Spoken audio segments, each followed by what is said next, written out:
Well, and then, of course, there's the additional problem that most people are in denial and are not interested in finding out more because that would shatter their illusions and belief systems.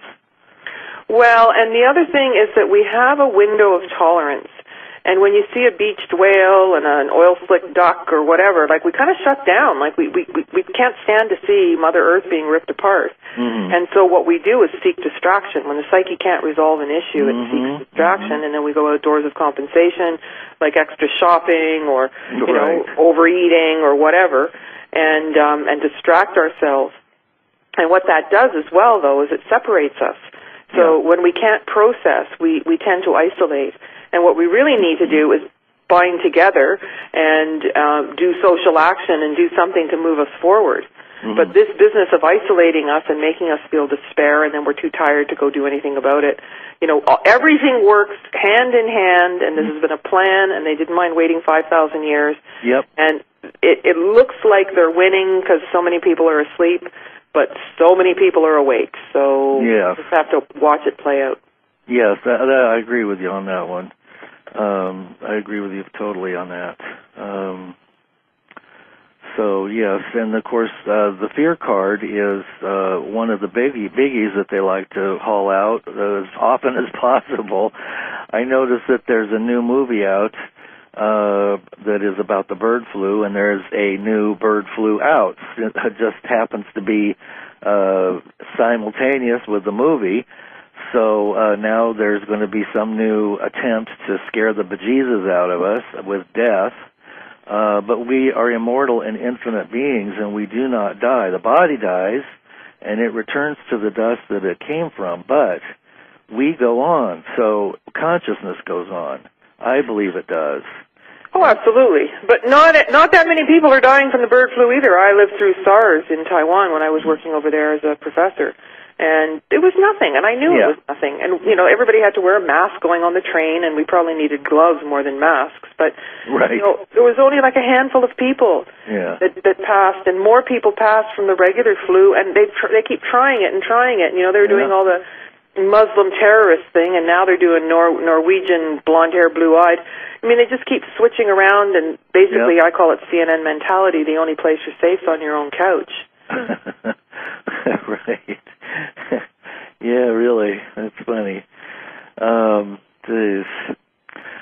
So what are some of the important key elements that will be in your books? Obviously, I've hoped that somebody would come out and finally say the A word in relation to the pyramids and these ancient sites that could only have been assisted with through some kind of external help. I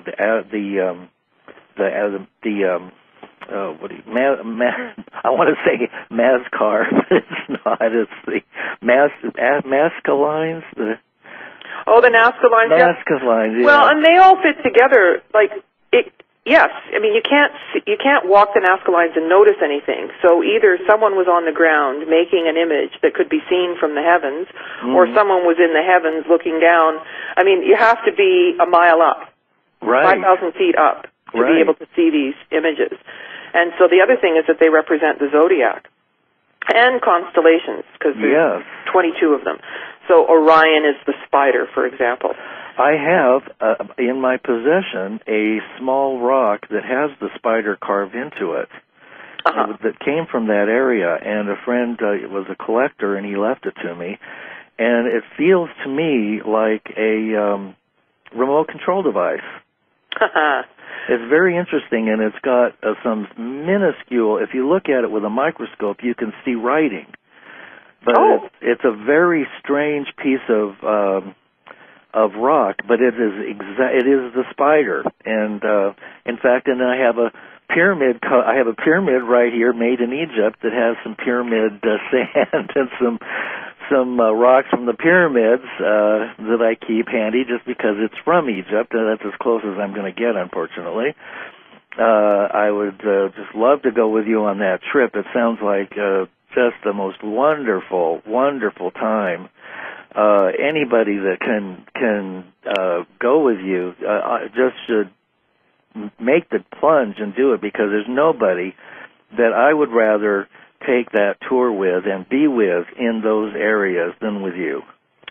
Well, thank you, and let's come back to Nazca Lines meets Egypt, because Ica, Peru, is very close to the Nazca Lines, and 13,000 of these stone carvings were found that showed different star systems, the Pleiades, Gondwana land, when all the Earth masses were together, brain surgery with blood transfusion from a pregnant woman, man riding dinosaurs. This is Javier Cabrera's collection, and he's now passed on, and a friend of mine knows the new people who are taking care of the stones. So he was given one, much like your spider, as a paperweight, and then he went seeking others and ended up collecting 11,000 of them. And they speak of medicine, they speak of sexual practices, they speak of history, and it goes on and on and on, flora and fauna, and basically it's this record. And so, of course, people went out to say that they were fake.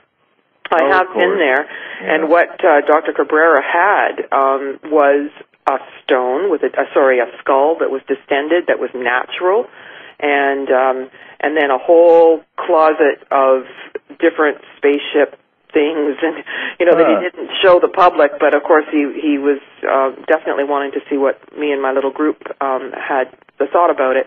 But this business of distended skulls seems to be that there was a race of beings or starseed. We think that Nefertiti and Akhenaten came from Sirius, and the distended skull actually allowed for an elongated pineal gland that looks like an acorn, which is actually an internal eye, so the third eye, but it's actually inside the center of the head. But that's also corresponding to the Holy of Holies in any of the temples of Egypt. So let's say you walk into the first hypostyle hall at the feet and walk through the cavities of the human body, and the holiest place is the pineal gland. So we know that there's a lot of artificial skulls that have been, when babies were born and their skulls were still soft. The Incas and various places around the world, and as it turns out, all over the world, were making the heads distended. And you can say it's stylized, but I think what they were doing is emulating the wisdom and the abilities of the beings that had well-developed pineal glands, which would allow them transmutation of the atoms, so manifestation. They were able to be highly intuitive and psychic, telepathic. They were able to do alchemy and bilocation, teleportation. So all of this fits then with anti-gravity. And I was just watching, you still see these shows that say that they built the pyramids with a chisel and a round stone. Dunk, dunk. I mean, I guess they think if they repeat it over and over again, you're going to think, yeah, they were really, crazy. But we cannot come close to building the pyramids now. But then there's all the work of Joseph Davidovich that set himself out to looking at how the poured stone. And I said that from the beginning. How are you going to get all those stones up to the top of Machu Picchu? It's 12,000 feet up there. Right. And 14,000 feet to the top. And what about the Pyramid of Abu Rosh? That they closed the road, and even the people in the village at the foot of this pyramid in Egypt don't know it's there. And they don't have anybody up there. There's no way to get up there. And because it blows the theory, because you'd have to get the pyramid up a mountain before you got it up the pyramid, right? And, then they're going on about, how they were so successful, trying to recreate a little pyramid, and they couldn't do it. They're not looking at the size of the stones, and so it's just, and you see scientist after scientist saying, oh, yeah, the evidence is there, I know how they did it. And then you go to Easter Island, and they've got, similar constructions to various places, like Sasuke Woman in Peru and Machu Picchu and various places. And you can see, I call it marshmallow stone. It's like yeasted bread. So you remember when your mother was making buns? Right. And she'd separate them and put them into somewhere to keep warm, and the yeast would leaven the bread, and then they would all fit together. They'd all be nuzzled together. Right? And so that's part of the chemical curing. And so even though they're finding little seashells and whatnot inside stone in the Great Pyramid, it doesn't preclude the idea that they couldn't have started with some kind of sand or some kind of cement kind of concept. And you cannot tell the difference between a poured stone nowadays and something that's natural in some cases. And so I'm not saying that all the stone was poured, but I'm certainly thinking that the ones that have such tight joins that you can't even put a piece of paper or a razor blade between them must have yeasted into place. And so we really have to notice, how these things align, how Easter Island and the Nazca lines and Giza make a straight diagonal line, and you can join the points. Right. How there are pyramids all over the world that align to equinox, and certain things happen at equinox in various, and everything. The stone circles at Adam's Calendar in South Africa, where I went last year.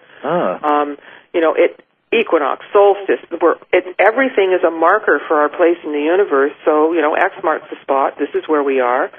And they all seem to understand this idea of the precession of the equinoxes of 26,000 years. And so we're at the darkest of the dark of the dark of the Iron Age. We're at the dark of the Amun, hidden cycle in the larger cycles of Egyptian time. And we're just about to turn the corner where all of the different cycles, the 2,000-year, 5,000-year, 26,000-year, and several billion-year cycles, are all coming to 0 point at the same time. And I don't know if you've ever seen those things that Dan Winter put out of the alphabet and all these different cycles that spin around and make shapes, and it's like he's got the Heart Resonance Institute. But at some point, all of these different cycles flatten out and go to 0. And to me, that's like the chakras all aligning within us, within the planet, within the solar system, within the galaxy, and within the universe, and beyond. Okay? Where it all goes to 0, so it's almost like a ladder, where if everything's lined up, you can just go shooting straight out the top, right? Right. And so when it's all spinning and conforming, you can't. You're stuck inside that. And so I think that's the opportunity that's coming energetically. And that's waking up Gaia Sophia, Mother Earth, as well. And I think that's going to be like Jacob's ladder, the ladder into the new place. It's the fact that everything goes to 0. Interesting. Well, that sounds good to me. I'm ready to climb that ladder. Right. This is definitely, as you said, it is the darkest of the dark of the dark. And I've had several experiences when I was at Machu Picchu. For one, when I flew the Nazca lines, actually, it was like you go around one way, and they show everybody on the right side of the plane. So you can take a picture, then they flip over, and then they fly around the other way. But what you're actually doing is infinity signs in the air over each of these powerful sites, or glyphs that are actually on iron. It's like what the Nazca lines are, what isolates that area in the mountains, it's iron. It's a magnet. The place is magnetic. Okay? And that's kind of the experience, too, of electromagnetic energy in Egypt. And everything's meant to be a transition stone and taking the telluric energy and moving it. And so all of this is giving us the opportunity to shoot out through our crown chakra, which is basically an out-of-body experience. So if you can imagine going through the 3-foot passageways inside the Great Pyramid, your back is actually flat, right? And your crown chakra and your base chakra and all your chakras in between are all lining up. Well, that's what has to happen at the top of Machu Picchu, at Hanua Picchu. You climb and climb and climb, and you go down, down, down to the Temple of the Moon and up, up, up. And then you get to the top, and these stairs are kind of spiral. They're kind of crooked, and you've got your it's again the 3-foot height. And I just went shooting out my crown chakra.